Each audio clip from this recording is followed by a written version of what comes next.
I'll go next. So I ended up at Norfolk State. I passed through Central. I was like, yeah, Josh got Durham.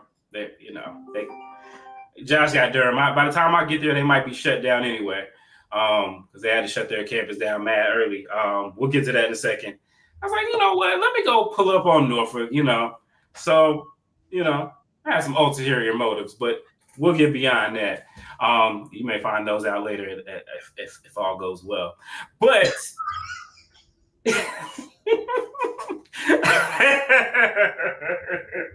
but anyway, so I decided to go to Norfolk State, and we've been profiling the Michael Vick impact since he was hired. I was up there when he was hired, and been up there a couple times. Josh been up there, so we've been on it, and hadn't been looking great, and it's continued to not look great. But let's talk about it. So this year, one of the things this year is that Norfolk State is a place where they've had some incidents at homecoming too. They haven't had, I don't think, a major shooting, but a couple years ago they had like a tailgate. Can you guys hear me? Mm-hmm. Okay. Yeah, a couple years ago they had a tailgate. They had a tailgate situation where I think people were like either climbing the fence or like trying to pull the fence down. It was crazy. So anyway, between that, everything that's going on with homecoming and the Michael Vick effect, they decided to do a new situation this year. And so they have these fences, and I believe this one is not there. They erected fences where normally they don't have them. So basically one of the things that they did was, and you'll see in just a second, this is, don't try this at home, kids, or don't try it on the road. But this is when I was trying to find my parking spot. Again, shout out to my plug. I was able to get in on campus. I didn't have to wait with the commoners. I'm kidding. But yeah, so you'll see.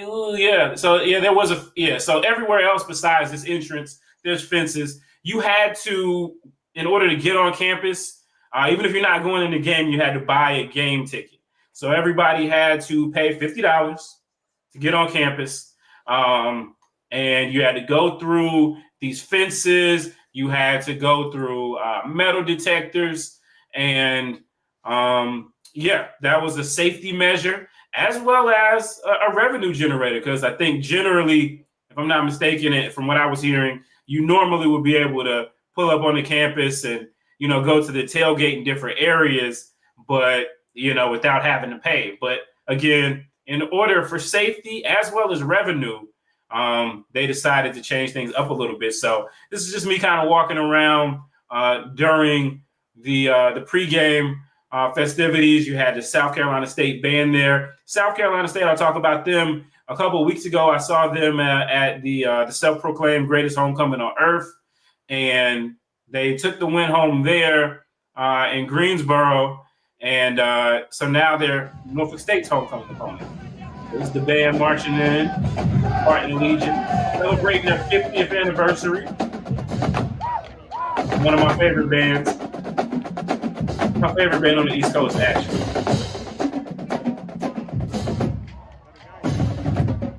Kylo Quinn, former Norfolk State star right there. He works there now.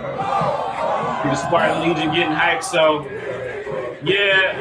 so as far as Norfolk State was concerned, this is where all the action was. It wasn't at the game.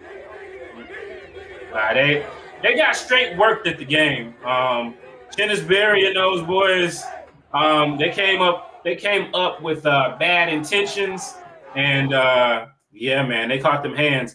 By the time I finally got in, which I won't even get all the way into that situation, by the time I finally got in, it was late in the second quarter, and it was a 28-7 lead for Norfolk State.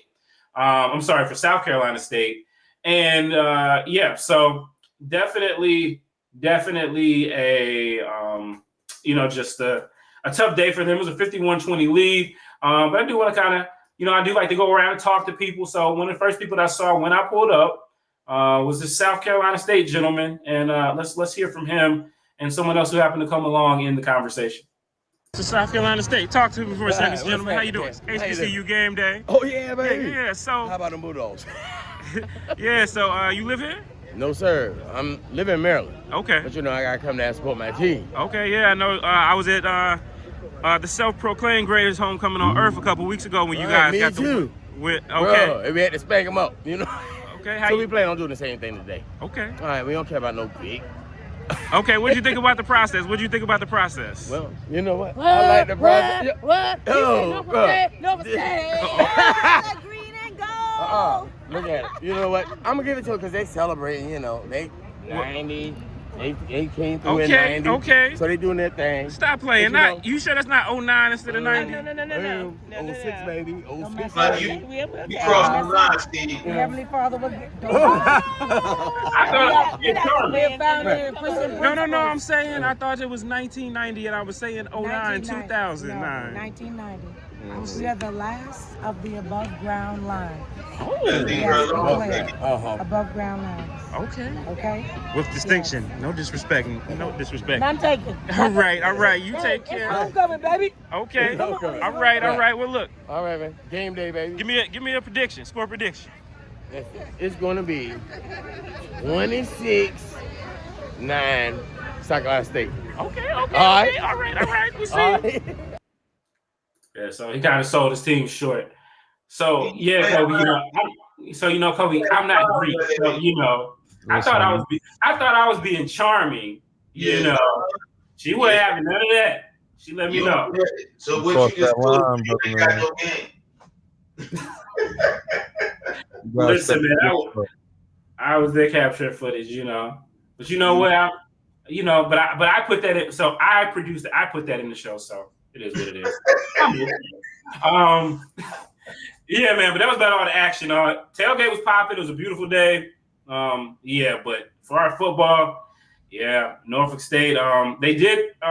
If you look at their statistics for attendance, you're going to see 47,500, and you're going to say, "Wait a minute, how many people does the stadium hold?" And I'm going to tell you that they hold 30,000. So you're going to say, then how did they get that many in there? And I'm going to tell you, well, I guess nobody told me, but deduction, got a degree, that that there was everybody who had to pay to get everybody who had to get on the yard. You had to have a ticket. So there we go. You ain't get in the yard after you mess with that lady. You was about to have the same action Norfolk State got. No, for real. Messing with every day is an adventure with SJG. Yo, them spring 90 Greeks is crazy. Yeah, she said they were the last above ground. So I was like, oh. They outlawed it in 90. Right after that. You playing around. See, I didn't know, but now I know. If I see 1990, leave them alone. Yeah. Do you know? So when they say they're the last above ground, they're the last ones to march on campus in their pledge gear. So they did the school days thing. Yes, for real. Yeah. The real jump. And school days ain't even like it was when you was in you don't even look at school days. That's like a cartoon version. So leave that lady alone. Yeah, you was, bro. Well, after it was said and done, I took a picture with the whole line. So, Good. You need to hang that up. All right. Yeah, it was a lot of anniversaries. And I did see this. They started to fence NSU up for security reasons. That's true. And, we had a story on HBCU Gameday earlier this week about Prairie View's homecoming. Tremaine Jackson, their coach, talked about how their homecoming wasn't sold out and, that he was not feeling it. And so he was trying to admonish everybody to do that. Now, we posted the story up. Story went big. It's everywhere. Go check it out on HBCU Gameday if you haven't heard it. But he was very adamant about the fact that he felt that there should be more there should be more fanfare, or there should be, just a lot of people. There shouldn't have been a problem, let's say, getting the sellout for the homecoming game. So, so Norfolk State, they found a way to get people to pay for the game, whether or not they could get in. I mean, it wasn't super efficient. I'm not going to lie to you. The lines were still hella long because, I mean, for one, we kind of already went through the metal detectors, and you had to have a ticket to get on campus. So I don't know exactly why the lines were as long as they were, but hey, they were what they were. So so that it was definitely interesting. Yeah, but I think that's smart, right? The money from homecoming goes into the athletic budget. You know, people come there, they're not required to go to the game, but they're required to pay for the game, part of the homecoming festivities. And I think that's a beautiful way to increase the money. Look, I mean, $47,000, $50 a pop. My uncle did the math. He was like, because their students to get in free, I guess. But yeah. I mean, so there's roughly 40,000 people paying $50. My uncle did the math. Shout out to my uncle. He lives up there. I was able to check out, holler at him. He said, I think he did the math. He was like 2 million, basically. So, you think about, a lot of people don't think about homecoming from this aspect. But, at homecoming, the thing about homecoming is, imagine any business, they would know for one day of the year, for 2 days of the year. So think just that Thursday and Friday. For one day, your physical space is going to be flooded with people that are going to be coming onto your space with no obligation to buy anything. And I'll tell you, on Friday, I was out there. They had 106 and Park out there. I heard this guy talking, and he was, he was just trying to enjoy. He was trying to spark something up. I was like, who is this local guy? Then I found out later it was Bow Wow. But anyway, they had their people out there, and I just saw like a couple of huge trash piles. I was like, why would y'all feel like it's okay to just like leave this here? But somebody's got to clean that up, right? So, you got that. And then, nobody's paying anything. Then you get on Saturday, and it can be the same thing if they're not doing anything. So you got to spend more money for security, and you got to spend more money for cleanup, if nothing else. And again, I know, speaking from experience, over at WSSU, you can have the time of your life and not pay anything, especially if you get dropped off. You got the time of your life in that gravel lot. But the school may not see a penny from it. So shout out to them using what they do have. They do have an on-campus stadium. They do have gates and fencing. I think that was a wise decision. And check this out, right? If I'm Riff Raff, am I paying $50 to get on campus? Most of the people who are going to spend that kind of money. Yeah, it's also a way to weed that out.